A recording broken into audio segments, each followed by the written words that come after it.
Well, I always start my talk with a disclaimer. And that disclaimer is that I've never claimed to be a motivational speaker.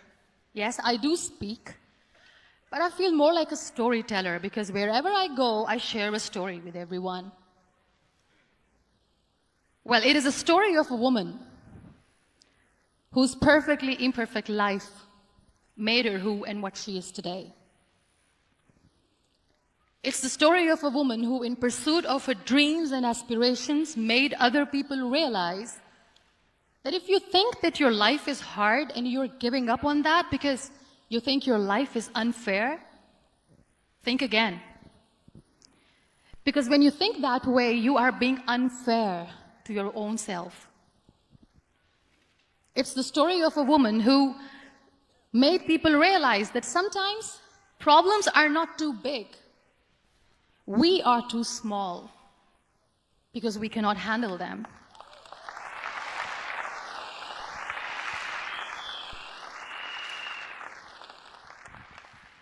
It is the story of a woman who with time realized that real happiness doesn't lie in success, money, fame. It lies within. Real happiness lies in gratitude.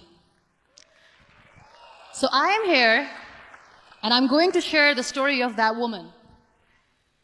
That is my story. The story of gratitude.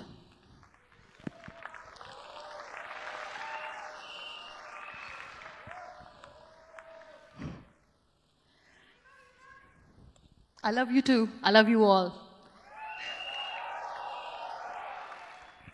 I believe in the power of words.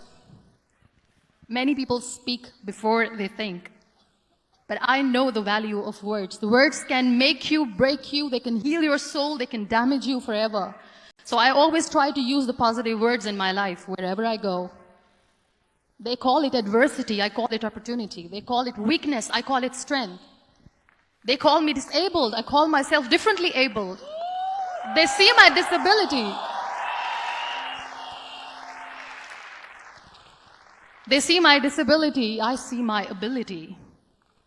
There are some incidents that happen in your life, and those incidents are so strong that they change your DNA.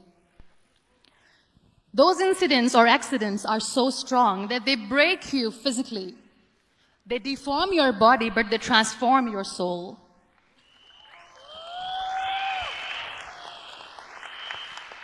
Those incidents break you, deform you, but they mold you into the best version of you. And the same thing happened to me. And I'm going to share what exactly happened to me. I was 18 years old when I got married. And this thing I'm sharing for the very first time on an international level. I was 18 years old when I got married. I belonged to a very conservative family, a Baloch family, where good daughters never say no to their parents. My father wanted me to get married. And all I said was, if that makes you happy, I'll say yes.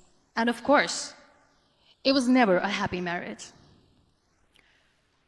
Just about after 2 years of getting married, about 9 years ago, I met a car accident. Somehow my husband fell asleep and the car fell in the ditch. He managed to jump out, saved himself. I'm happy for him. But I stayed inside the car and I sustained a lot of injuries. The list is a bit long. Don't get scared. I'm perfectly fine now. Radius ulna of my right arm were fractured. The wrist was fractured. Shoulder bone and collarbone were fractured. My whole rib cage got fractured. And because of the rib cage injury, lungs and liver were badly injured. I couldn't breathe. I lost urinary bowel control. That's why I have to wear the bag wherever I go. But that injury that changed me and my life completely as a person and my perception towards living my life was the spine injury. 3 vertebrae of my backbone were completely crushed, and I got paralyzed for the rest of my life. So this accident took place in a far-flung area in the outskirts of a very small province, Balochistan, where there was no first aid, no hospital, no ambulance. I was in the middle of nowhere in that toppled car. Many people came to rescue. They gave me CPR. They dragged me out of the car. And while they were dragging me out, I got the complete transection of my spinal cord. And now there was this debate going on. Should we keep it here? She's going to die. Where should we go? There is no ambulance. There was this four-wheeler Jeep standing in the corner of the street. They said, put her in the back of the Jeep and take her to the hospital, which is 3 hours away from this place. And I still remember that bumpy ride. I was all broken. They threw me at the back of the Jeep and they rushed me to the hospital. That is where I realized that my half body was fractured and half was paralyzed. I finally ended up in a hospital where I stayed for 2.5 months. I underwent multiple surgeries. Doctors have put a lot of titanium in my arm. There's a lot of titanium at my back to fix my back. That's why people in Pakistan call me the Iron Lady of Pakistan.